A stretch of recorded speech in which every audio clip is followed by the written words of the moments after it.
Éxodo capítulo 17, verso número 1. Vamos a continuar con nuestra serie que estamos llevando estos días, sin movernos de Jesús. Este es el tema número 29. Tema número 29. Seguimos estudiando este monte, el monte Horeb. Ahora se va a titular este tema, Horeb, la roca que nos sigue. Vamos a ver ahora un suceso que sucedió en el desierto y que Dios aquí nos va a enseñar que, hermanos, la vida cristiana debe tener un ingrediente importante y no es permanecer en una congregación. ¿Okay? O sea, muchos piensan que aquí naciste, aquí te moriste, ¿no? O sea, aquí naces y no importa lo que aquí pase, aquí te mueres. No, hermanos. Nuestra fidelidad no es a una congregación. Nuestra fidelidad es al Evangelio. Y si en un lugar que tú estás no están predicando el Evangelio, pues no tienes necesidad de estar ahí. Entonces, pero el ingrediente que les quiero decir es que el cristiano, uno de los ingredientes que tiene que tener es perseverar. ¿Okay? Tiene que perseverar. O sea, tenemos que estar perseverando en la doctrina, en la palabra. Tenemos que estar conociendo más a Dios, hermanos. O sea, lo que ahorita tú conoces, qué bueno que lo conozcas, pero no creas que eso es todo. ¿Okay? No, hay muchas cosas que tal vez no conocemos o que conocemos y lo conocemos mal, hermanos. Entonces es importante la perseverancia. ¿Y por qué digo esto, hermanos? Porque perseverancia no es lo mismo que emoción. O sea, hay cristianos que se emocionan que hicieron un evento, ¿no? Hace un mes, hace 2 meses, hicieron un evento. Entonces ahí salieron bien emocionados y después se les va apagando la emoción hasta que llegue el próximo evento en la congregación. Y por eso hay congregaciones que están de evento en evento. ¿Para qué? Pues para tenerlos encendidos. Pero, hermanos, eso no es el cristianismo.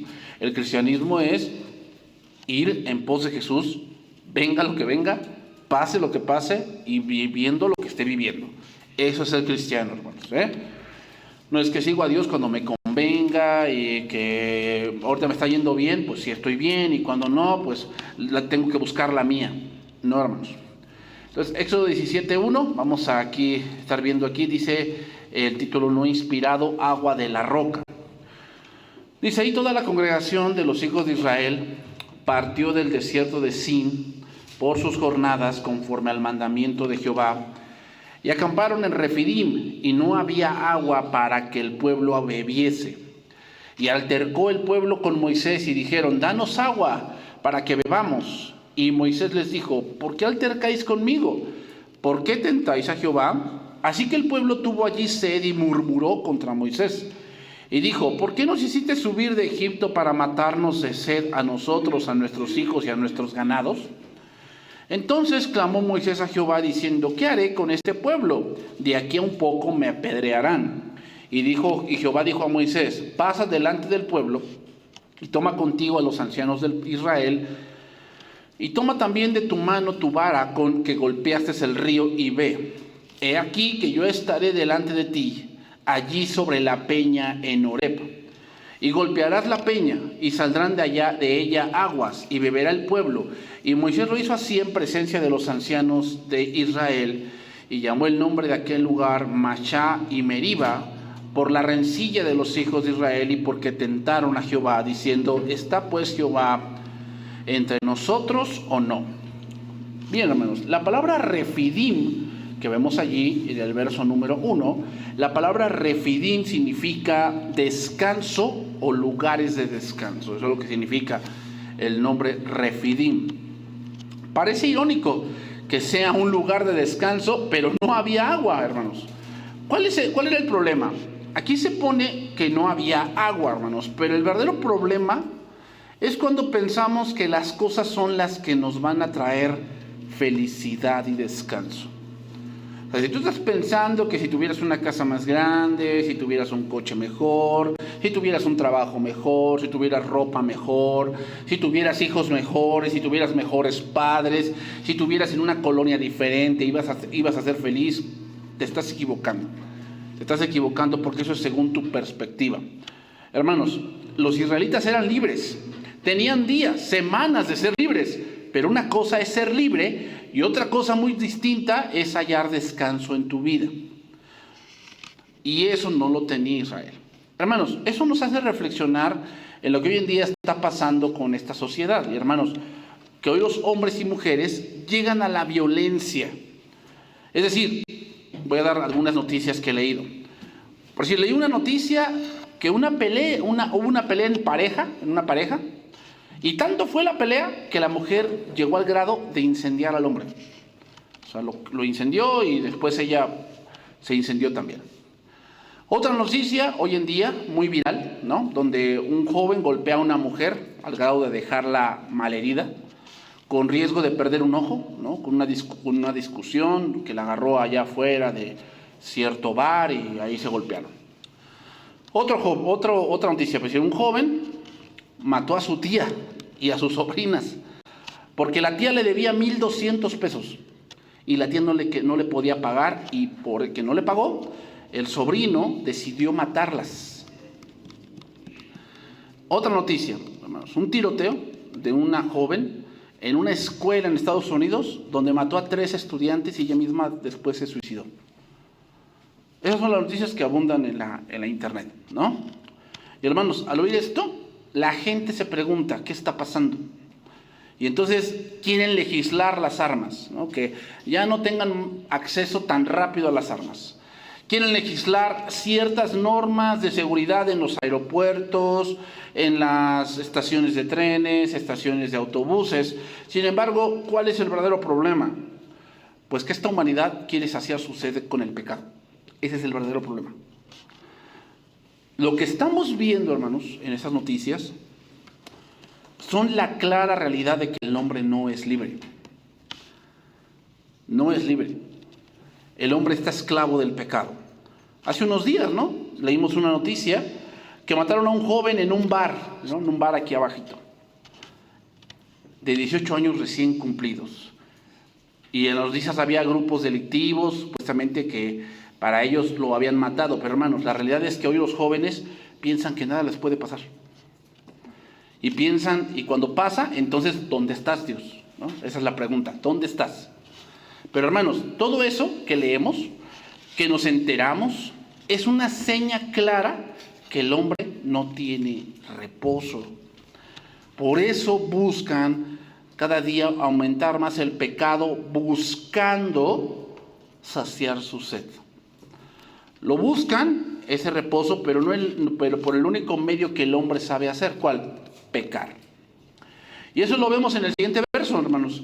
Versículo 2. Dice, y altercó el pueblo con Moisés, y dijeron, danos agua para que bebamos. Y Moisés les dijo, ¿por qué altercáis conmigo?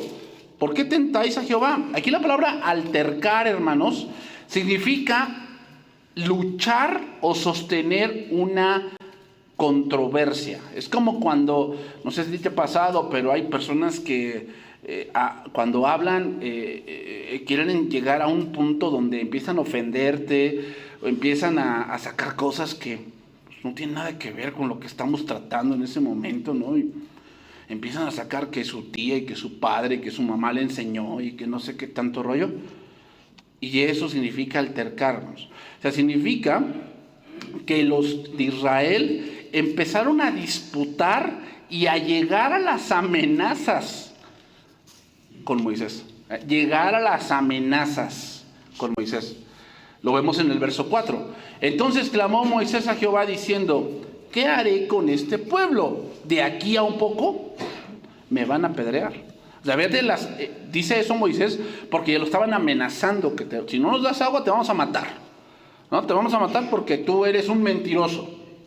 Tú eres un hombre que no tiene palabra, ¿no?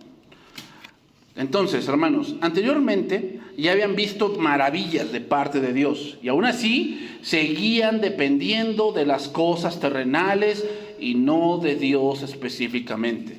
Y cuando nuestra dependencia, hermanos, no es de Dios, vamos a entrar en disputa. Vamos a entrar en disputa. Vamos a llegar al grado de querer pisotear lo que es de Dios por nuestra codicia. Porque, hermanos, cuando no dependemos de Dios y queremos hacer lo que se nos pega la gana, a costa de todo, lo que nos mueve es la codicia. Por eso dice Romanos en el capítulo 7, ¿no? Yo no conociera el pecado si la palabra no dijera no codiciarás. Y no hay un mandamiento así, hermanos, ¿eh? No hay un mandamiento que diga no codiciarás. Hay mandamiento que dice no codiciarás la mujer de tu prójimo, no codiciarás ni su buey ni su asno. Pero hermanos, Pablo está dando por sentado en Romanos 7 que el origen de la mayoría de los pecados es la codicia. Por ahí empieza. Que tú quieres supuestamente algo mejor. Y eso algo mejor te lleva a hacer a veces cosas que no van. Que no van, hermanos. Seguimos ahí, Éxodo 17 del 4 al 6. Entonces clamó Moisés y a Jehová diciendo, ¿qué haré con este pueblo? De aquí a un poco me apedrearán. Y Jehová dijo a Moisés, pasa delante del pueblo y toma contigo a los ancianos de Israel, y toma también en tu mano tu vara con que golpeaste el río, y ve, he aquí que yo estaré delante de ti, allí sobre la peña en Horeb, y golpearás la peña, y saldrán de ella aguas, y beberá el pueblo. Y Moisés lo hizo así en presencia de los ancianos de Israel. Veamos la respuesta a la oración de Moisés, hermanos, y es guiarnos a Cristo. No le dijo, pues por ahí cávate un pozo. ¿Te acuerdas lo que dijo Cristo? O lo que dijo el Señor en Isaías. Me dejaron a mí fuente de agua viva y cavaron cisternas o pozos, cisternas rotas que no retienen agua. Cuando somos llevados por la codicia, hermanos, la oración es un pretexto solamente. Si la oración que tú estás haciendo no te lleva a Cristo, perdóname, tú no estás siendo guiado por el agua viva. Tú tienes una cisterna rota. Quieres aparentar que Dios te dijo. Pero si esto se está alejando de Cristo, yo no creo que eso Dios te dijo. Eso tú te lo creíste. Tú te cavaste una cisterna rota. ¿Qué pasa con la cisterna rota? No retiene el agua. Y esto es algo importante, hermanos, que quizás no hemos visto. Jesús lo dijo de esta manera, en Juan 16:13. Juan 16:13 dice así, pero cuando venga el Espíritu de verdad, Él os guiará a toda la verdad, porque no hablará por su propia cuenta, sino que hablará todo lo que oyere y os hará saber las cosas que habrán de venir. Él me glorificará, porque tomará de lo mío y os lo hará saber. Todo lo que tiene el Padre es mío. Por eso dije que tomará de lo mío y os lo hará saber. ¿Qué hace el Espíritu Santo? Guiarnos a toda la verdad. Es decir, cuando oramos a Dios, la respuesta de Dios será guiarnos a Cristo. Guiarnos a Cristo. ¿Cómo es esto? Bueno, te va a recordar las palabras de Cristo. Una cosa, hermanos, y esto ya lo dije, una cosa es que tú hables contigo mismo y tú mismo en tu mente empieces a hablar contigo mismo diciendo, no, pero si hacemos esto, no, pues sí, pero ahorita en la cena, ¿cuánto va a salir? Tanto y tanto, y entonces no, pues aquí voy a hacer tal cuenta, voy a comprar de este lado, entonces, no, pero ya vi, en este lugar hay más barato. ¿Eso Dios te lo dijo? ¿Que en ese lugar está más barato? ¿Eso Dios te lo dijo? No, eso tú mismo te lo dijiste. ¿Qué sería que Dios te dijo algo? Que te recuerde las Escrituras. Eso es que Dios te dijo algo. No es lo que tú piensas que, no, pues ahí Dios me dijo. No. Cuando Dios te habla es porque recuerdas las Escrituras. Recuerdas lo que Dios está diciendo en la palabra. Una cosa es hablar o que Dios te hable, y otra muy distinta es que hables contigo mismo. Eso todos lo hacemos. Hablar con nosotros mismos. No vas manejando y vas reflexionando. No, si me voy por esta ruta, Dios me dijo que por la de allá. ¿Y cómo te dijo eso? No, porque sentí. Eso no es que Dios te habló. Eso no es que Dios te habló. Eso simplemente es algo que todo ser humano tiene. Como presentí, sentí. Como que hubo un pesar aquí. Eso todo humano lo tiene. Que Dios te haya hablado significa que Dios te recuerda la verdad. ¿Qué es que Dios te haya hablado? Mira, vas manejando Y de repente te acuerdas, no, pero esta persona me dijo que si nosotros no guardamos el día de reposo, pues estamos súper mal, no nos vamos a ir al infierno. Y Dios te recuerda que nadie os juzgue en fiestas o en día de reposo o en lunas nuevas, todo lo cual el fin es Cristo. Colosenses 2. Ahí Dios te recordó la palabra. ¿Para qué? Mostrarte que eso que te están diciendo, que no es la verdad. Eso es que Dios te hable. No es que, no, pues yo siento que está mal. Pues que bueno, yo también siento que la luna es de queso, no por eso es verdad. Debemos mucho distinguir esa parte, hermanos. Por eso cometemos muchos errores. Es que yo sentí que esto estaba bien. No le hago mal a nadie. Es que eso no es el punto, hermanos. El punto no es ese. ¿Glorifica a Cristo lo que vas a hacer? Entonces, cuando oramos a Dios, la respuesta siempre va a ser guiarte a la verdad. ¿Qué cosa es la verdad? Cristo. En el caso de Moisés, dice que fue a la peña y que Dios estaría delante. Es decir, hermanos, Dios nos recuerda la palabra, no tu deseo personal, sino la palabra. Dios te recuerda la palabra. Dios te recuerda la palabra. Otro ejemplo de que Dios te puede hablar, así. Te enojas con tu esposa. Entonces, pues, enojados, empezás a pensar muchas cosas que no vienen de Dios. Eso es tu carne.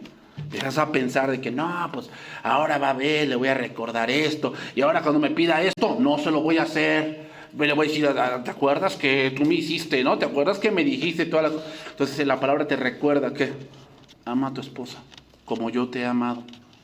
¿Dónde dice eso? Efesios 5, ¿no?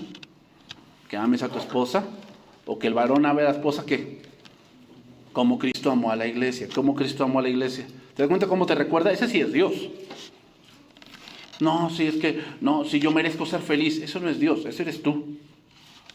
Que piensas que tienes la razón porque estás airado. Sí, cuando estás airado, tú piensas que tienes la razón. Pero cuando te recuerda Dios la palabra, ese sí es Dios. No es que, no, pues es que yo mismo me sosegué. No, por favor, o sea, no te hagas, así no es. Jamás vas a poder hacer eso. 1 Corintios 10:1. 1 Corintios 10:1. Los hermanos, yo les menciono esto porque muchos vienen y que Dios me dijo. Y muchos conmigo han venido y Dios me dijo que tengo que ir a tal congregación porque ahí Dios me va a usar. Y pues la congregación desapareció y Él lo anda usando por el mundo. O sea, entonces, ¿fue Dios quien lo llevó ahí? No. No, pero es que yo sentí, sí, sentías que podía ser estrella allá. Y no fuiste.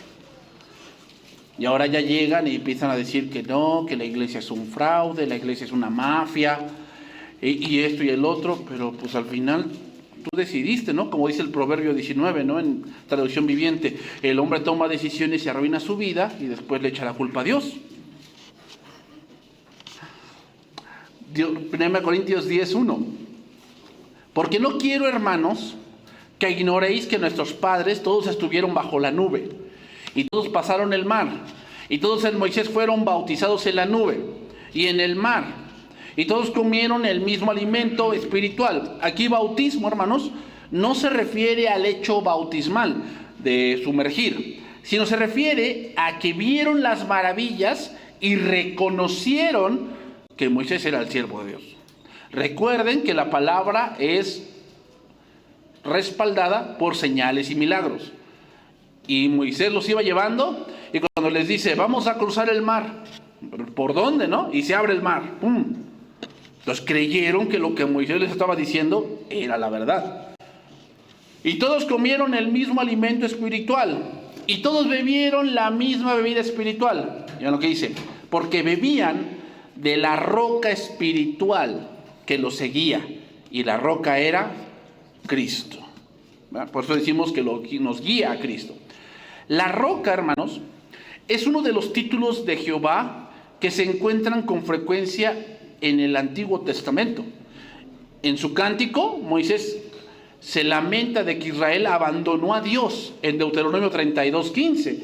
diciendo, y menospreciaron la roca de la salvación. En 2 de Samuel capítulo 22, versículo 2, en un cántico oímos el dulce canto de Israel diciendo, el Señor es mi roca y mi fortaleza y mi libertador. ¿Qué podemos decir de lo que Cristo dijo? Cuando se lo dijo a Pedro, bienaventurado eres Simón, hijo de Jonás, porque no te lo reveló carne ni sangre, sino mi Padre que está en los cielos. Y yo también te digo que tú eres Pedro, y sobre esta roca edificaré mi iglesia.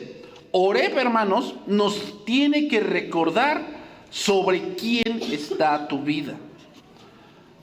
Sobre quién estamos edificando. En el caso de los creyentes, debemos estar edificando sobre Cristo. ¿Cómo es esto de edificar sobre Cristo? Sobre la doctrina de Cristo. Hermanos, la iglesia no es simplemente para pasar un buen rato, para tal vez ver a mi amigo que él vive de un lado y yo vivo del otro, ¿no? Y en la iglesia nos encontramos. No estoy diciendo que eso sea malo, pero la iglesia no es para eso. La iglesia no es un club social donde nos juntamos y hacemos nuestra bolita y nos tomamos cafecito y panecito. Está bien eso, o sea, está bien, qué bueno. Pero la iglesia es el lugar donde tenemos que crecer, donde tenemos que fundamentar nuestra vida, donde sobre la roca. Mateo 7:24, cualquiera pues que me oye estas palabras y las hace, le compararé a un hombre prudente que edificó su casa sobre la roca. Descendió lluvia y vinieron ríos y soplaron vientos y golpearon contra aquella casa y no cayó porque estaba fundada sobre la roca. ¿Qué quiere decir, hermanos? Si tu vida está fundada sobre la doctrina de Cristo, venga lo que venga, tú vas a decir, Dios es soberano. Sí, hermanos, porque Él decide quién muere y quién vive. Y si alguien de tu familia muere, es porque Dios así lo decidió. No es que el diablo se lo llevó, ni que, no, yo reprendo eso. No, hermanos. Dice la palabra que Él enriquece, ¿y qué? Y Él empobrece. ¿Sí? ¿Quién empobrece? Dios. Dios. Él es el que enferma y Él es el que sana. ¿Sí? Dios es el que enferma, porque Él es soberano. Dios es el que puede hacerte entrar en una situación muy complicada. Sí, Dios. Pero también Dios es aquel que puede hacer que levantes las alas como las águilas, o sea, que vayas por encima de las circunstancias. Ese es Dios, hermanos. Cuando no conocemos a Dios, lo que va a venir es disputa. ¿Para eso vengo a la iglesia? ¿Para eso leo la Biblia? O sea, yo le estuve orando porque me diera esto y ve, no, o sea, no sé, yo siento que Dios no existe. ¿Ven cómo entran en disputas? Son gente que no conoce a Dios. Dios, a propósito, hermanos, llevó a Israel por Refidim, un lugar árido, a propósito, para que confiaran en Él. Pero esto no sucedió. Lo que sucedió es que aún eran esclavos en sus corazones. Las disputas contra Dios, hermanos, los arrebatos, la falta de obediencia a Dios y a su palabra son una clara muestra que tienes esclavitud en el corazón, que estamos presos aún en los pensamientos de este mundo, que el mundo piensa que siempre les debe de ir bien. El mundo piensa que no debe haber calamidad, ¿no? Piensan como esta canción de John Lennon, ¿no? La de imagina un mundo sin guerras, imagina un mundo sin armas, imagina un mundo que no haya razas, que no haya clases sociales, imagina todo eso. Pues sí, se queda en la imaginación, hermanos. ¿Saben por qué eso nunca se va a lograr? Porque al hombre le gusta pecar. Se ve, o sea, hasta luego ya los adolescentes se ve, ¿no? Si él tiene una casa de 2 pisos, él cree que es mejor que la que tiene una casa de 1 piso.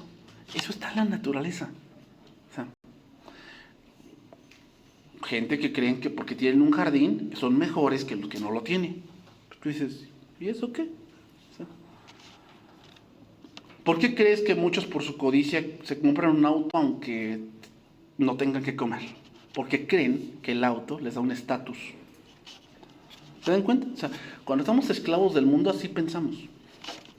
Seguimos pensando que yo soy el que debo de darme una posición cuando no es así. Dios dijo que aquel que quiera ser exaltado debe humillarse primero.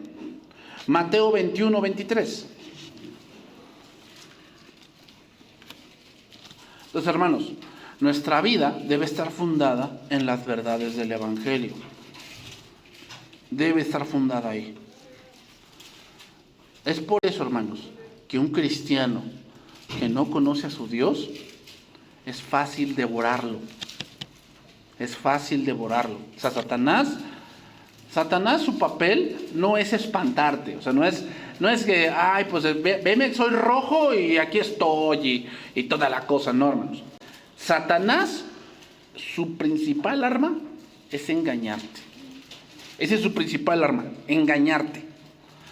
Que tú pienses que Dios te está diciendo esto, pero no es así. La principal arma de Satanás es mostrarte que Dios es malo, que Dios no tiene cuidado de ti, que Dios te está escondiendo algo, que Dios no quiere tu felicidad. Dios es un viejo amargado que no quiere que tú seas feliz, no quiere. Así se lo presentó a Eva y se lo sigue presentando a todos los seres humanos. ¿Cuál es la manera de descifrar las maquinaciones de Satanás? Las verdades del Evangelio. Conocer la verdad. Mateo 21, 23. Cuando vino al templo, los principales sacerdotes y los ancianos del pueblo se acercaron a él mientras enseñaba. Y le dijeron, ¿con qué autoridad haces estas cosas? ¿Y quién te dio esta autoridad? Respondiendo Jesús les dijo, yo también os haré una pregunta, y si me la contestáis, también yo os diré con qué autoridad hago estas cosas. El bautismo de Juan, ¿de dónde era? ¿Del cielo o de los hombres? Ellos entonces disputaban entre sí diciendo, si decimos del cielo nos dirá por qué pues no le creísteis. A ver, ¿por qué Jesús contesta una pregunta con otra? Es muy sencillo, hermano. Ese tiempo en el templo eran los últimos días de Jesús. Quiere decir que por casi 3 años Jesús hizo muchos milagros. Muchos milagros extraordinarios. Y llegar con él y decirle, ¿con qué autoridad haces esto? Era algo absurdo. ¿Por qué? Pues es obvio. Es obvio que de Dios saco demonios, levanto muertos, doy a un ciego de nacimiento la vista, levanto paralíticos, sano leprosos. Y me preguntas, ¿quién me dio esta autoridad? ¿Por qué les pregunta de Juan el Bautista? Porque Juan el Bautista no hizo ningún milagro. Y sin embargo creían que él era de Dios. O sea, si ustedes creen que Juan el Bautista es de Dios y no hizo ningún milagro, y yo que predico y hago milagros, ¿me están cuestionando? Eso es de alguien que de verdad viendo no ve. Entonces ellos discutían entre sí diciendo, si decimos del cielo nos dirá, ¿por qué no le creísteis? Y si decimos de los hombres, tememos al pueblo, porque todos tienen a Juan por profeta. Respondió Jesús, le pusieron a Jesús, no sabemos. Y él también les dijo, tampoco yo os diré con qué autoridad hago estas cosas. Otra característica destacada de las rocas es la durabilidad, hermanos. Sobreviven a las tormentas del tiempo. Las aguas no las arrastran, ni los vientos las arrancan de los cimientos. Muchas vasijas, hermanos, se han hecho pedazos sobre una roca, pero la roca permanece inmutable y es un pensamiento profundo, solemne, que aquellos que no están edificados sobre la roca los destrozará a ellos. Vean, Jesucristo les hace una pregunta. ¿De dónde es el bautismo de Juan? ¿Quién les pregunta? La roca. Ellos eran vasijas. El cuestionamiento de Jesús y la doctrina expuesta destruye cualquier pensamiento y argumento. Cualquiera. Por eso, hermanos, no debes decir tu opinión cuando venga un testigo, un mormón, un ateo. O sea, tu opinión no es la roca. La roca es la doctrina de Cristo. Eso rompe cualquier cosa. ¿Por qué creen que la gente dice, no, vamos a debatir, pero no metas la Biblia? ¿Por qué no? Porque saben que la Biblia es toda autoridad. Algo tiene el inconsciente del ser humano, que cuando oye Biblia, como que sabe que es algo que no se puede discutir. O sea, si lo dice la Biblia, entonces, por eso, no metas religión, ¿no? Es que no es religión, esa es la verdad. Esa es la verdad. Y hermanos, quiero hacer notar algo en la lectura del Éxodo que apunta a Cristo. En el capítulo 15 del Éxodo, vemos una danza cuando salieron de Egipto, ¿no? Dios los ha librado porque Dios nos ha hecho pasar de muerte a vida y de las tinieblas a su luz admirable. Más adelante, en el Éxodo capítulo 15, verso 22, vemos que las aguas amargas se hacen dulces. ¿Cómo? Bueno, le echaron un árbol a las aguas y entonces las aguas se vuelven dulces. Los árboles en la Biblia, hermanos, es símbolo de hombre. Es símbolo de hombre. ¿Cómo lo vemos? Bueno, cuando reinaba un hijo bastardo de Gedeón, Abimelec, se le dijo una parábola. Fueron los árboles a buscar quién reinase sobre ellos y fueron al olivo y le dijeron, reina sobre nosotros. Y ellos dijeron, he de dejar mis aceituras y mi aceite por reinar sobre los árboles. ¿A qué hace semejante los árboles? A los hombres que buscaban a Abimelec para que reinara sobre ellos, que era el símbolo de la zarza. Entonces, ¿qué significa que hayan echado un árbol en las aguas? Que en la humanidad de Cristo fueron cargados nuestros pecados y nuestro pasado, que era amargo. Nos acordamos de nuestro pasado y como que nos amarga. Cristo ha pagado la deuda que nosotros habíamos contraído y ahora nuestras aguas amargas se han vuelto dulces. ¿Por qué? Porque Cristo ya ha pagado la deuda. Así que, hermano, todo lo que hiciste antes de Cristo, Cristo lo ha pagado. Dios ya no se acuerda de eso. Tú te acuerdas. Y los seres humanos se acuerdan. Y que te lo van a querer champar y te lo van a querer poner enfrente, sí. Porque así es el ser humano, es histórico, ¿no? Pero no así Dios. Y lo que te debe de importar es cómo estás delante de Dios, porque Él es el que va a juzgar al final. Llegamos al capítulo 16 del Éxodo y vemos ahí el maná. ¿Verdad? Estoy haciendo un recuento rápido. Vemos ahí el maná. Y el capítulo 17, hermanos, es un complemento del capítulo 16. Como dijo Jesús en Juan capítulo 6, verso 53. Jesús les dijo, de cierto os digo, si no coméis la carne del Hijo del Hombre y bebéis su sangre, no tenéis vida en vosotros. El que come mi carne y bebe mi sangre, tiene vida eterna, y yo le resucitaré en el día postrero, porque mi carne es verdadera comida y mi sangre es verdadera bebida. En el contexto del capítulo 6, Jesús empieza a hablar del pan de vida, aquellos que sus padres comieron el maná en el desierto y murieron. Es decir, que nos habla de este suceso del Éxodo, donde el maná y el agua van de la mano, así como la carne y la sangre, en este pasaje. Cristo, hermanos, debía descender del cielo a la tierra, como lo hizo el maná, si quería ser el pan de vida para su pueblo, pero debía ser herido por el juicio divino si quería ser el agua de vida para ellos. Éxodo capítulo 17, verso 6. Y yo te lo voy a explicar un poquito más eso, hermanos. Lo que significa el que hayan golpeado la peña. ¿Okay? Lo que significa, hermanos. O sea, lo que quiero que vean es que cómo todo nos lleva a Cristo.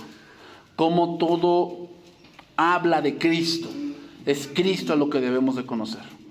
Es Cristo en lo que debemos fundamentar la vida. Es Cristo donde debemos fundamentar nuestra teología.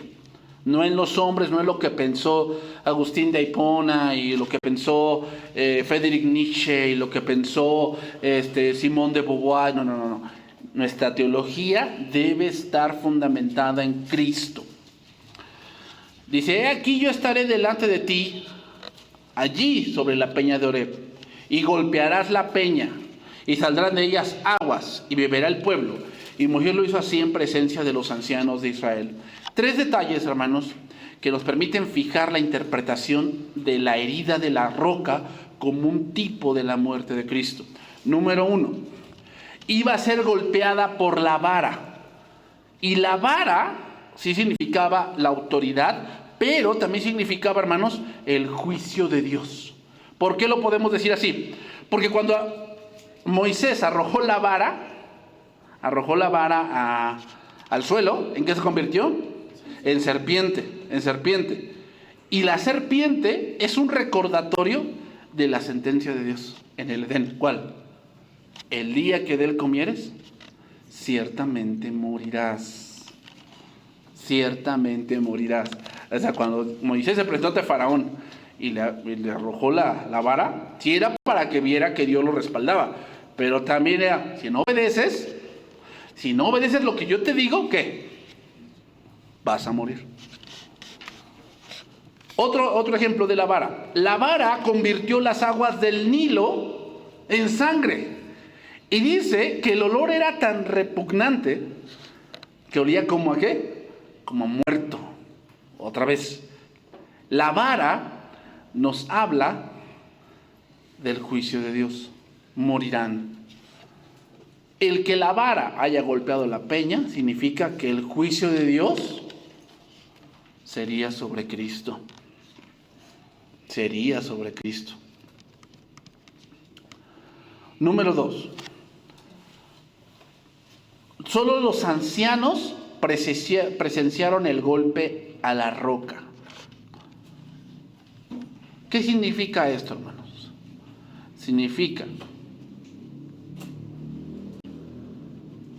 que Dios resucitó a Cristo para dar una clara muestra de la aprobación del sacrificio.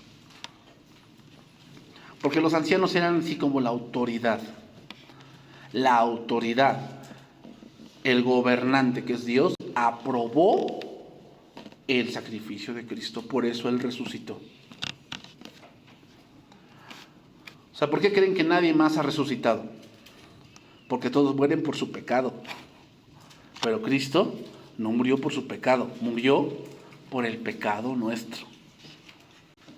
Por lo tanto, al hacerle el juicio de que la paga del pecado es muerte, ¿con Cristo aplicaba? No, no aplicaba. Por lo tanto, el justo por la fe vivirá. O sea, la máxima muestra de obediencia es Cristo. Y al ver su obediencia perfecta, Él resucitó. Por lo tanto, cuando nosotros caminamos en fe en Cristo, el justo resucitará también como aquel que resucitó en obediencia perfecta. El justo por la fe vivirá. Por eso no es lo que hacemos, sino en que lo que creemos, hermanos. Y número 3, Jehová mismo estaba delante cuando fue herido. Es decir, cuando Cristo murió, esa era la voluntad del Padre. Esa era. O sea, no es de que, no, pues le envié a mi hijo y lo maltrataron. No. Esa era la voluntad del Padre. ¿Cuál? Que su hijo viniese a morir. Poniendo estas cosas juntas, hermanos, ¿qué ojo espiritual puede dejar de ver aquí una representación grande de nuestro sustituto que fue herido por la vara de la justicia divina y sostenido por el gobernador del universo? Por eso dice ahí, mas él herido fue por nuestras rebeliones, molido por nuestros pecados. El castigo de nuestra paz fue sobre él, y por su llaga fuimos nosotros curados. O sea, cuando golpearon la roca, ¿qué salió? Agua. Y ahí se fueron saciados todos. Nosotros, hermanos, fuimos curados ¿de qué? De nuestra vana manera de vivir. Porque cuando entró el Espíritu Santo en nosotros, nacimos de nuevo. Y esa llaga, ¿qué? Ha sido curada ya. O sea, ya no estamos esclavos del pecado. El pecado no ha sido completamente destruido, pero el pecado ya no se enseñorea de nosotros, porque nuestra llaga ha sido curada, hermanos. Entonces, hermanos, esto nos dice lo que somos. Este suceso de Éxodo 17 nos dice lo que somos: ingratos, quejumbrosos, disputadores, murmuradores, con deseos de matar. Por eso esa humanidad pecadora, sin ningún valor, la roca tuvo que ser herida, porque si no, no llegaríamos a Canaán. ¿Te has preguntado por qué muchos historiadores dicen, es que el camino que tomó Israel no era un camino justo? En línea recta llegan en 7 días a Canaán. Sí, lo que ellos no están viendo es que Israel no estaba listo para Canaán. No estaba listo. Dios tenía que formarlos. Lo mismo pasa con nosotros, hermanos.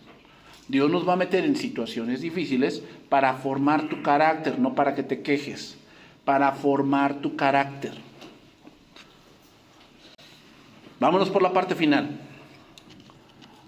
Dice ahí Éxodo 17:6. He aquí que yo estaré delante de ti sobre la peña de Oreb, y golpearás la peña, y saldrán de ella aguas, y beberá el pueblo. Y Moisés lo hizo así en presencia de los ancianos de Israel.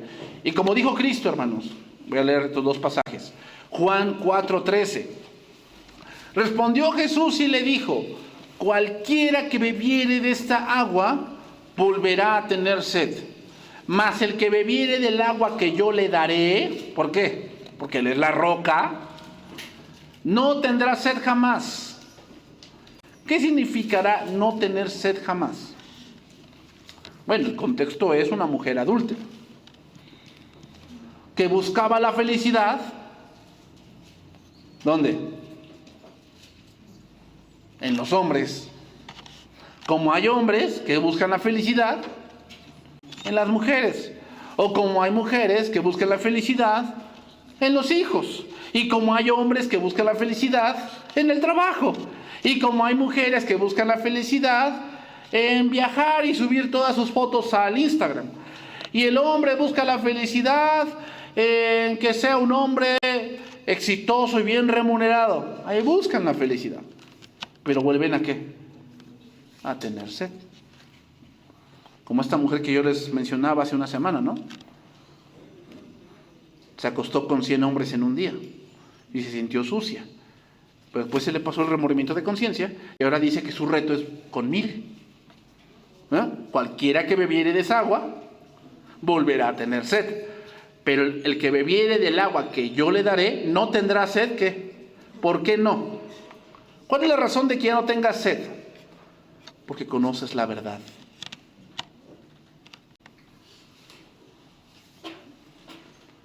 ¿Por qué el hombre dice, ¿cuál es la religión verdadera? Esa pregunta viene porque tiene sed. Y ha probado de varias aguas de religiones y vuelve a tener sed. ¿Cómo es que ya no tengas sed? Que conozcas no una religión verdadera, que conozcas la verdad.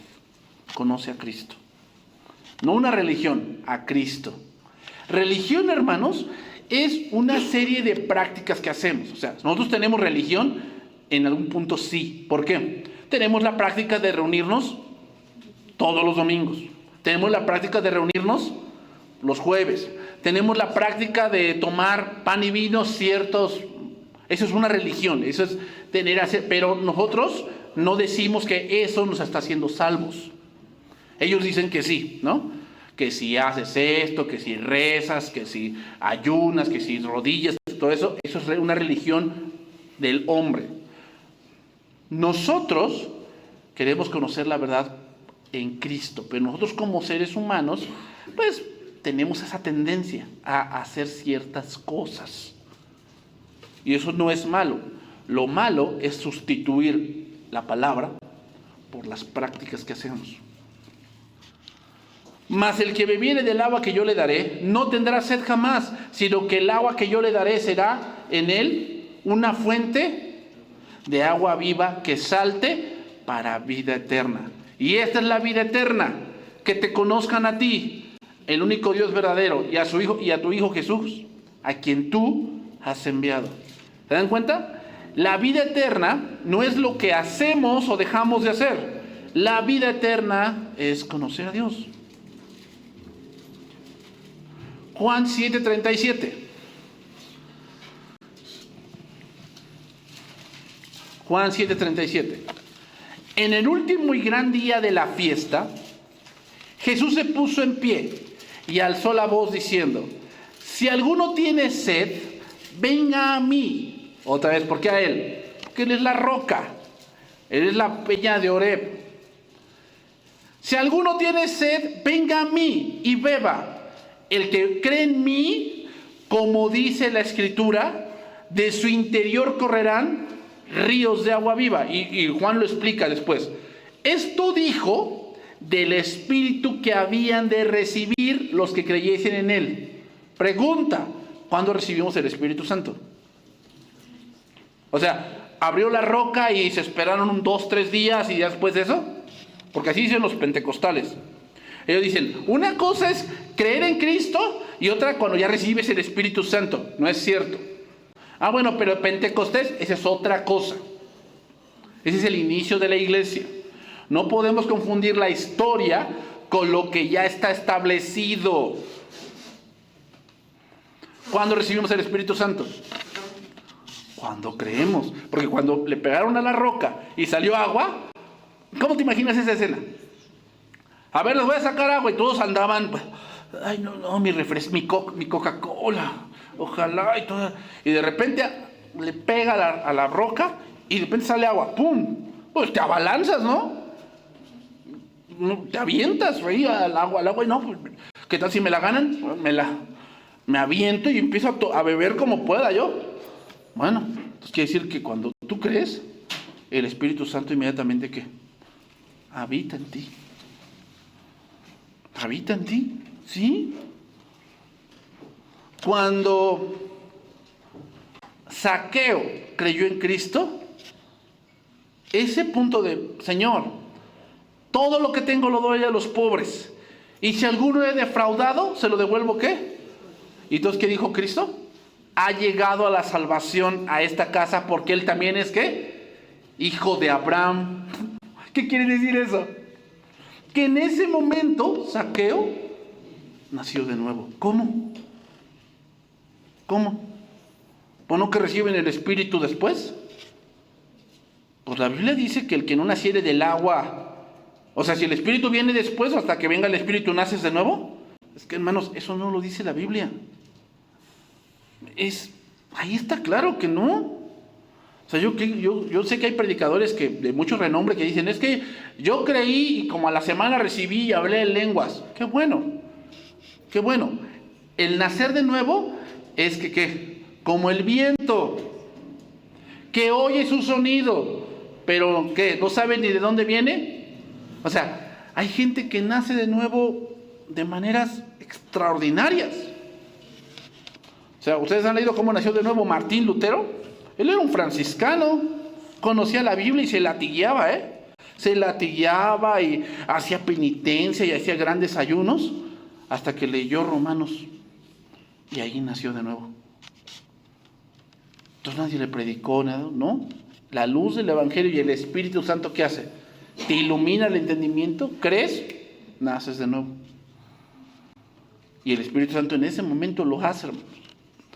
Nuevamente, esto dijo del Espíritu que habían de recibir los que creyesen en Él, pues aún no había venido el Espíritu Santo porque Jesús no había sido aún glorificado. Hermanos, con esto termino. No podemos llegar a Canaán en la carne, pensando que lo terrenal es lo esencial. No, lo esencial es Cristo. Él debe ser la roca de nuestra vida, de nuestro entendimiento y de todo lo que emprendamos en esta vida, hermanos. ¿A qué me refiero todo lo que emprendamos? Pues cosas que son importantes. Tu familia, tu matrimonio, la educación de tus hijos, la parte económica, hermanos. ¿A qué me refiero? No me refiero a que tengas que dar todo a Dios así, no. Me refiero a que Dios se tiene que enseñar que hay prioridades. Hay cosas que son antojos y hay cosas que son lujos, hermanos. Hay cosas que son lujos. Y si Dios te da esos lujos, qué bueno, qué bueno. Pero tienes que identificar una necesidad a un lujo. Una necesidad a un lujo. Y más ahorita que se viene esta época de que pues todos los niños vas a hacer un gasto fuerte porque todavía tienes niños pequeños y vas a hacer un gasto fuerte, si puedes, pero tu hijo no se va a morir si no alcanza. No se va a morir, ¿o sí? ¿Tú te moriste? ¿Porque no te compraron la muñeca Barbie a tu altura? Sí, en mis tiempos estaba ese juguete. Y ahí veías en la televisión cómo la niña tenía su Barbie a su altura y se ponía el vestido de la Barbie. Y pues ay, no, yo como quisiera que mi papá me comprara eso. Y mamá, cómpramela. Pues no había. Y yo no veo que un niño se haya muerto porque no se lo compraron. Entonces, o sea, debes de tener en tu mente que Dios te enseñe qué cosa es una necesidad y qué cosa es un lujo. Hermano, ¿tienes comida en tu refrigerador? Sí. Chocolates, galletas, leche de sabor y todo eso, eso es un lujo. Es un lujo, porque no te mueres si no comes chocolate. No te mueres. Leche de sabor, ¿te vas a morir si no comes leche de sabor? No. O si no tomas leche en tu vida, no te vas a morir. Ese es un lujo. Y si Dios te permite tenerlo, da gracias a Dios que lo tienes. Pero a veces ponemos los lujos como necesidades. Y eso es un error. Que tenemos que Dios nos enseñe. No tengo nada que ponerme, esposo mío.